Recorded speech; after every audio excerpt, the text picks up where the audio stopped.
உங்க வாழ்க்கையில நீங்க சரியான பர்சனை சந்திச்சீங்கன்னா கண்டிப்பா உங்க லைஃப் மாறும். சினிமால வர சில கேரக்டர்ஸ் கண்டிப்பா இவங்க வந்து ரியல் லைஃப்லயும் கிடைச்சாங்கன்னா எப்படி இருக்குன்ற ஒரு சின்ன கற்பனை தான். பழைய பழனிசாமி மாதிரி நினைச்சிட்டு இருக்கீங்களா?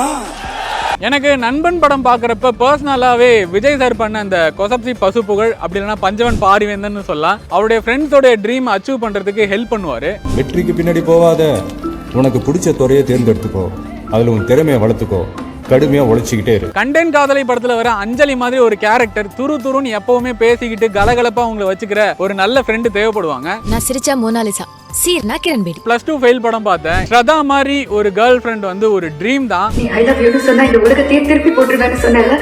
I love you. தவமாய் தவம் இருந்து படத்துல வர ராஜ்கிரண் மாதிரி ஒரு அப்பா இருப்பார் உங்க லைஃப்ல. நல்ல படிப்பை தரணும், கைகால் சோத்த தரணும்னு நல்லா கும்பிட்டு. அண்ட் விஐபி படத்துல வர அம்மா மாதிரி உங்க எல்லார் வீட்லயும் ஒரு அம்மா இருப்பாங்க. நீங்க ஜெயிக்கணும்ன்றதுக்காகவே அவங்க காத்துக்கிட்டு இருக்காங்க. திறமசாலி தான்டா, பின்னேன்டா உனக்கு வேலை கிடைக்கல.